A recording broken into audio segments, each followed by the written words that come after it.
Ya, kembali lagi kita akan melanjutkan pembahasannya. Yang kali ini kita akan membahas tentang teorema simetri. Tadi kita sudah membahas tentang teorema rataan dalam integral, kemudian sekarang kita akan mempelajari tentang teorema simetri. Ya, tentang teorema simetri di sini dibedakan menjadi dua, tapi yang di sini yang menjadi ciri utamanya adalah teorema simetri ini kalau batas atas dan bawahnya itu adalah saling berlawanan ya. Di sini saya simpulkan dengan min A dan A.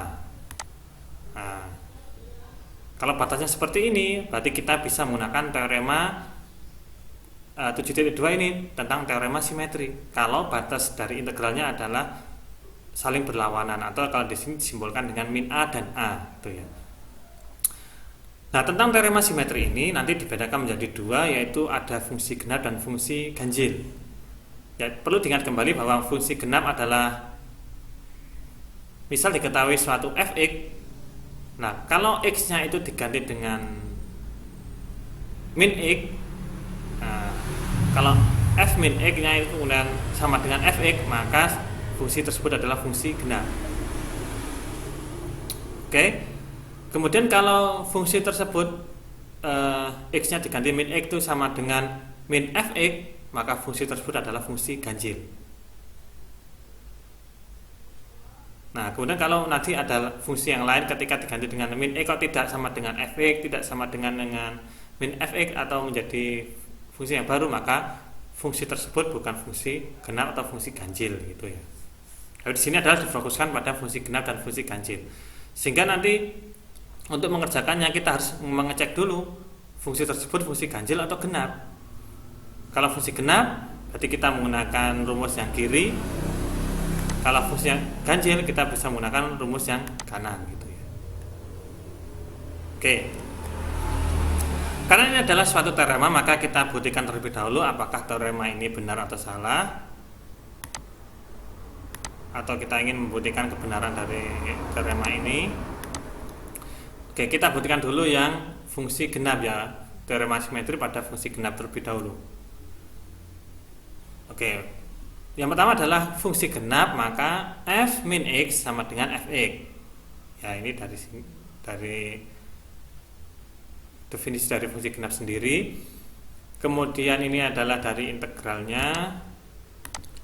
Integral dari min a sampai a fx dx sama dengan integral dari min a sampai 0 fx dx plus 0 sampai a fx dx. Nah, ini dipecah ya. Ini kemarin sudah kita pelajari, bisa dipecah. Ini kalau digabungkan kan sama, kembali lagi ke sini lagi ya. Min a sampai 0, 0 sampai a. Ini kan bisa dicoret ya. Coret, 0 dicoret, nanti kembali lagi. Oke, sekarang kita fokus ke integral yang ini.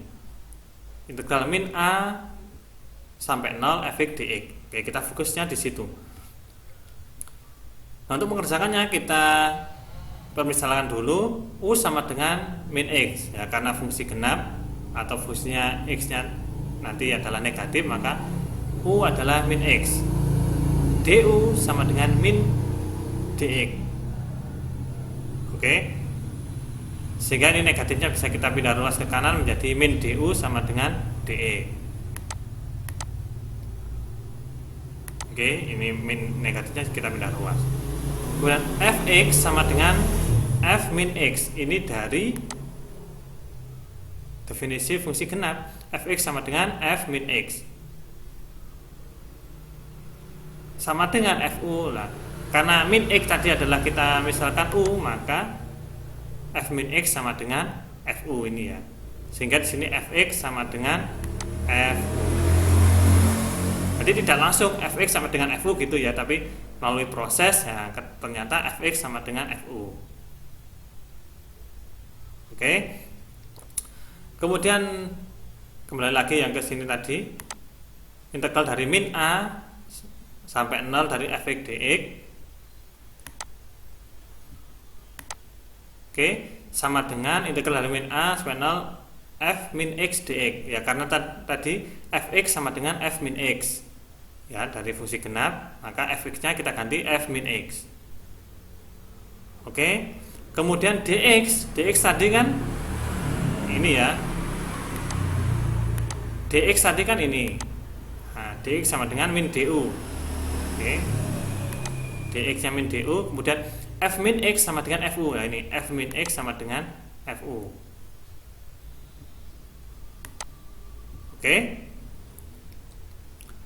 Kemudian ini negatifnya pindah ke depan sehingga menjadi negatif integral dari min a sampai 0 fu du. Oke. Oke, dari sini. Nah, karena ini adalah suatu integral yang bernilai negatif, itu kita bisa ubah menjadi positif.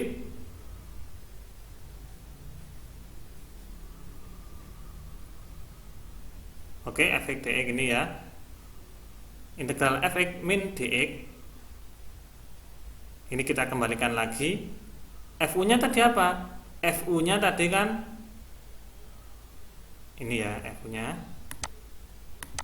Kan Fu juga sama dengan fx.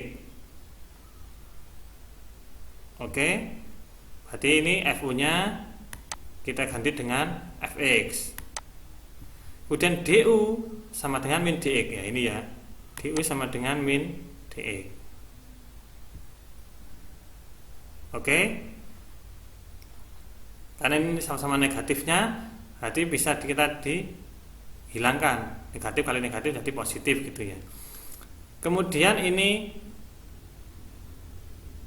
supaya bisa dibalik, maka batasnya itu kita balik supaya batasnya menjadi positif, sehingga menjadi integral a 0 sampai dengan a fx dx. Ya, awalnya adalah integral dari min a sampai 0 menjadi 0 sampai a. Jadi batasnya menjadi positif gitu ya. Jadi kita sudah mengetahui ini ya. Nah, ini kita bisa mengganti dengan ini tadi.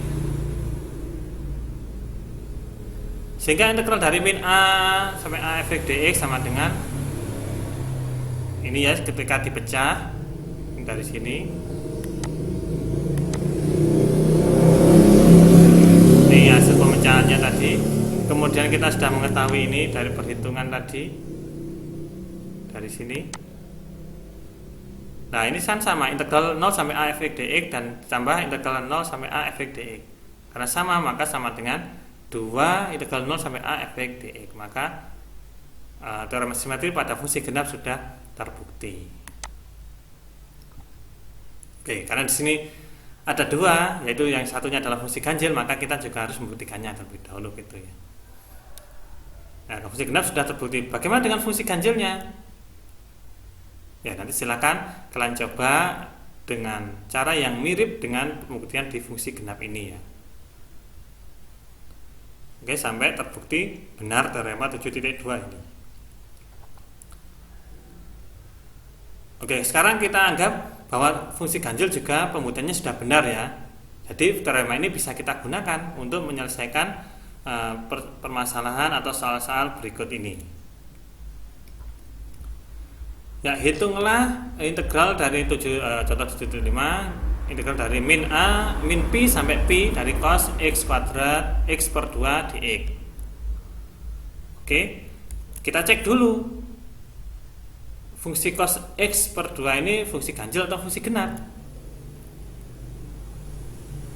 Oke, karena f min x sama dengan cos x per 2 dan ini sama dengan fx, maka fungsi cos x per 2 adalah fungsi genap. Karena fungsi genap berarti kita bisa menggunakan di teorema 7.3 tadi yang bagian fungsi genap ya.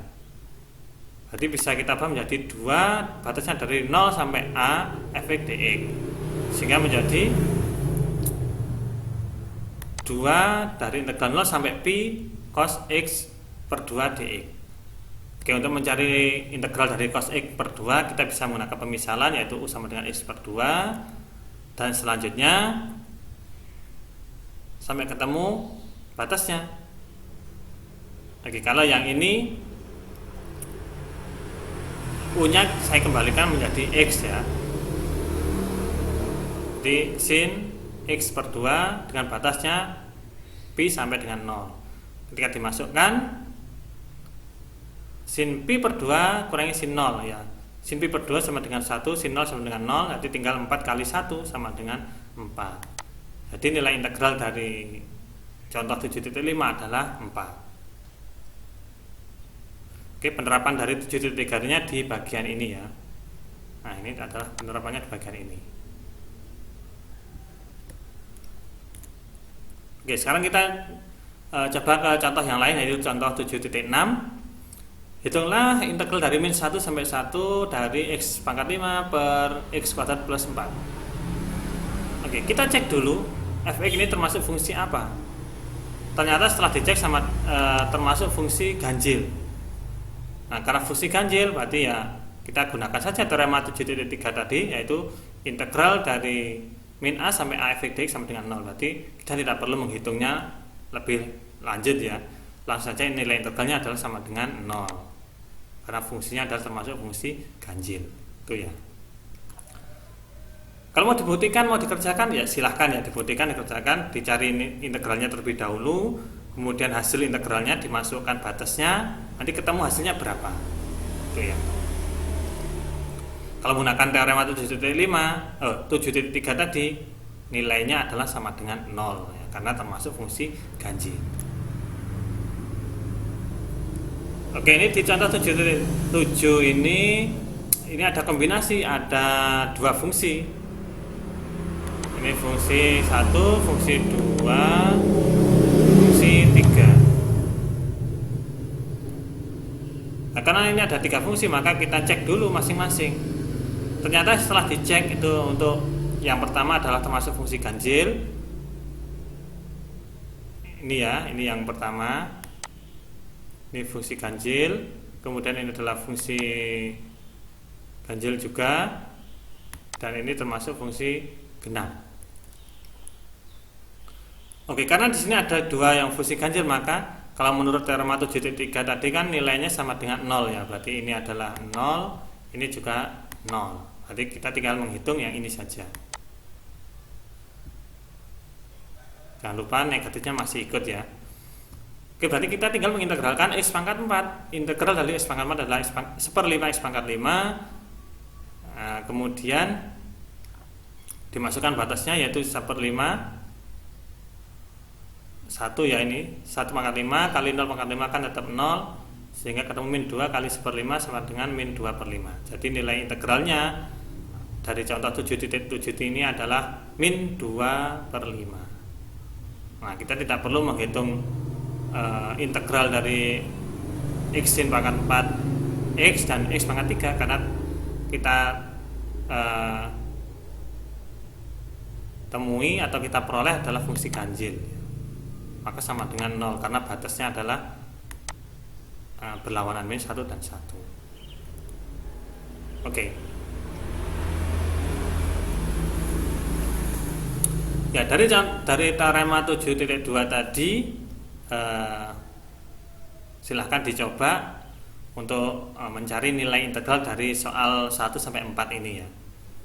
Yang ada soal 1, 2, 3, 4. Oke, silahkan dicoba dan juga menerapkan teorema 7.2. Dicari dulu fungsi tersebut fungsi ganjil atau fungsi genap. Kalau fungsi ganjil berarti langsung kita bisa sama dengan 0. Kalau fungsi genap berarti kita bisa menggunakan yang integral dari 0 sampai batasnya, 0 sampai a fx dx nya gitu. Oke, untuk jawabannya nanti bisa dilihat di deskripsi. Kalau jawabannya sudah sama, kemungkinan jawaban kalian sudah benar. Tapi kalau jawabannya berbeda, nah bisa ditanyakan atau dicek lagi jawaban dari kalian. Oke. Kemudian latihan 7.4 adalah karena tadi teorema simetri di teorema 7.2 yang bagian fungsi ganjil belum kita buktikan. Nah, sekarang untuk latihan 7.4 ini silahkan dibuktikan teorema simetri pada bagian fungsi yang ganjil, bahwa integral dari min a sampai a dengan fx dx dengan fx adalah fungsi ganjil itu sama dengan 0.